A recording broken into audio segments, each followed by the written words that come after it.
فواد چودھری صاحب اگر تحریک انصاف کے ساتھ کھڑے رہتے تب بھی یہی ہونا تھا، علیحدہ ہوئے ہیں تب بھی یہی ہو رہا ہے، تو اس کا مطلب ہے ہر کشتی میں 10 کشتیوں میں جب بندہ سوار ہوتا ہے تو پھر صورتحال خراب ہی رہتی ہے۔ بسم اللہ الرحمن الرحیم، میں ہوں طارق سمیر ڈیلی ممتاز ڈیجیٹل کے ساتھ۔ ناظرین، دو اہم معاملات ہیں۔ ایک ہیں فواد چودھری نے 50 لاکھ روپے کی رشوت لی، بہت کم رشوت لی۔ وہ کون ہے جس نے 50 لاکھ روپے کی رشوت دی؟ میں اس پر بتاؤں گا۔ پھر یہ ہے اسحاق ڈار کیسے قائد ایوان بنا سینٹ میں، پیپلز پارٹی کیوں ڈٹ کے کھڑی ہو گئی اس اسحاق ڈار کے خلاف جو نون لیگ کے اندر ان کا سب سے بڑے سفارشی ہیں۔ اور دوسرا معاملہ ہے میاں نواز شریف بالآخر نون لیگ کے مرکزی سیکریٹریٹ پہنچ گئے، پاکستان کو ایشین ٹائیگر بنانے کا پھر عزم کیا۔ میں اس کی ڈیٹیل بتاؤں گا، اور میں یہ بتاؤں گا مریم اورنگزیب نے کیسے آصف زرداری کو بھی اور مولانا فضل الرحمان کو ایک مدبر اور بڑا لیڈر مان لیا۔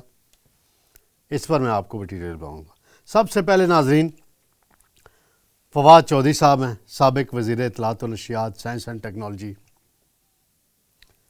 ان کی دوبارہ گرفتاری ہوئی ہے، حالانکہ وہ عمران خان کو کافی عرصے سے چھوڑ چکے ہیں، اور ہائی کورٹ سے ان کے بھاگنے کی ویڈیو جو تھی وہ پتہ نہیں ملینز لوگوں نے دیکھی، بڑا مذاق ان کا اڑا تھا۔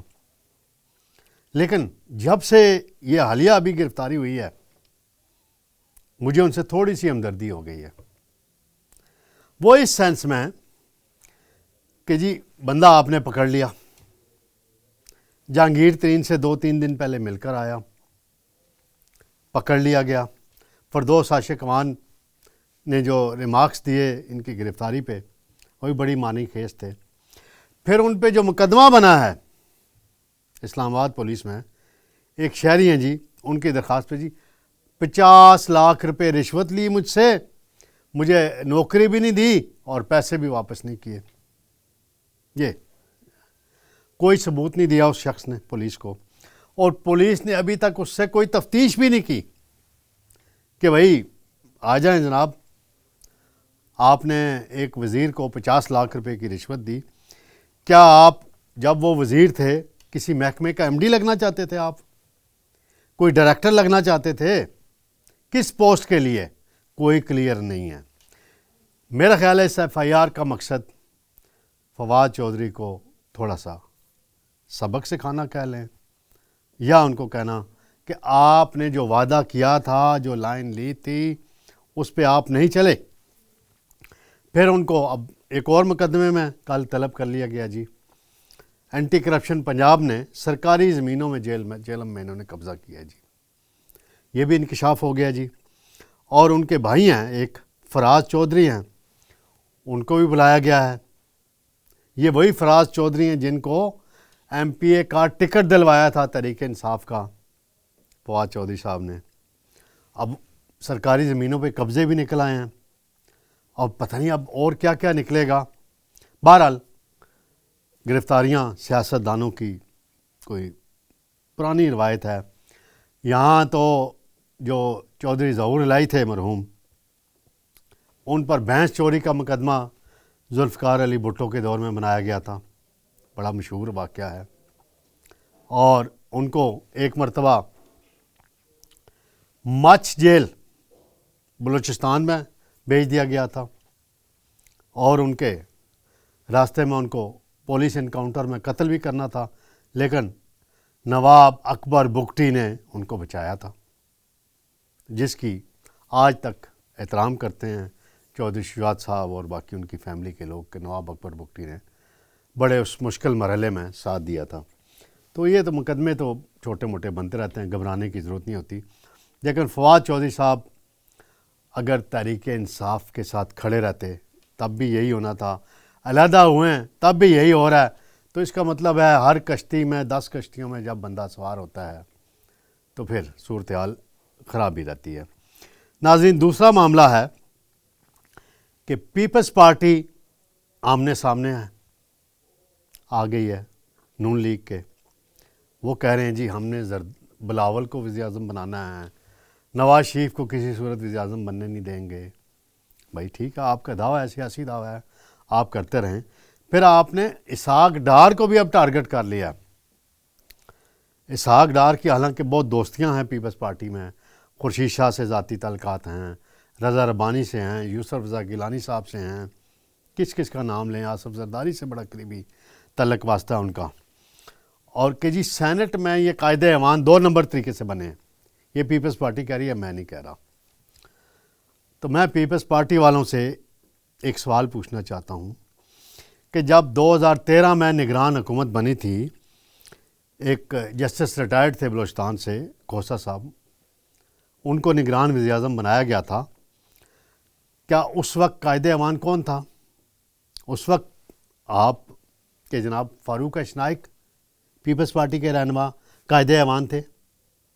اب اگر ڈار صاحب بن گئے ہیں تو کوئی اس میں وہ بات نہیں ہے, کسی نے تو بننا ہوتا ہے. لیکن صرف ایک معاملہ ہے, صرف میں کہوں گا کہ اس کو خفیہ رکھنے کی ضرورت نہیں تھی, چیئرمین سینٹ کو بھی اور وزیر اعظم آفس کو بھی, اور اس کو انہیں نوٹیفیکیشن کرنا چاہیے تھا اور نوٹیفیکیشن نہیں کیا. ناظرین, اگلا معاملہ ہے میاں محمد نواز شریف صاحب جو ہیں میدان میں آ گئے ہیں. نون لیگ کے مرکزی سیکریٹریٹ میں پہنچے ہیں, میٹنگز کی ہیں, اور پاکستان کو ایشین ٹائیگرز بنانے کا ایک مرتبہ پھر نعرہ لگایا. یہ نعرہ انہوں نے 1990 میں بھی لگایا تھا, اور پاکستان کی گروتھ, پاکستان کی معیشت ترقی کر رہی تھی اس وقت, اور اس وقت سازشی ٹولہ آیا تھا غلام اسحاق خان مرحوم کی سربراہی میں, جنہوں نے ان کو اقتدار سے نکالا تھا. اور یہ سرکاری لیڈر سے اس وقت, اس کے بعد عوامی لیڈر بنے تھے, اور یہ کہا تھا میں ڈکٹیشن نہیں لوں گا, یہ فکرہ کہا تھا. اور اس کے بعد عوام میں نکل پڑے تھے. مریم اورنگزیب صاحبہ نے بڑی دلچسپ پریس ٹاک کی ہے جی. انہوں نے بات کی ہے, شرجیل میمن کو بھی اپنا بھائی کہہ دیا ہے. پھر ان سے سوال ہوا تو انہوں نے کہا کہ آصف زرداری اور مولانا فضل الرحمان بڑے مدبر سیاستدان ہیں. پھر انہوں نے ساتھ میں میاں نواز شریف صاحب کو بھی مدبر سیاستدان کہہ دیا.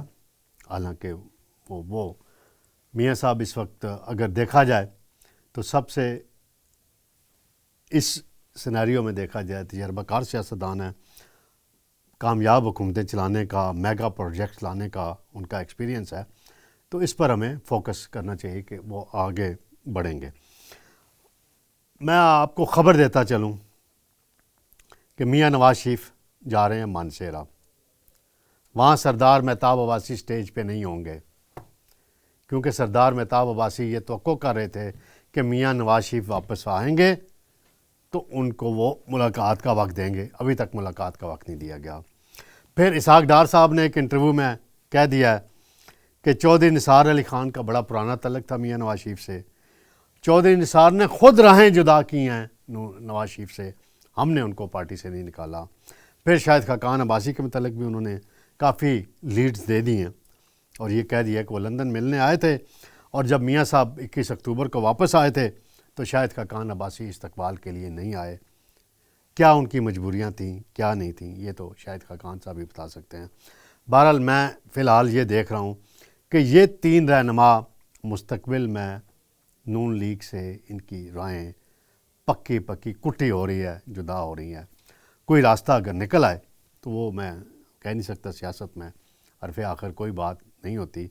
بہرحال ناظرین, یہ کچھ چند اہم خبریں تھیں, میں نے کہا آپ کے گوش گزار کر دوں. انشاءاللہ کل آپ کی خدمت میں دوبارہ حاضر ہوں گا. اللہ حافظ.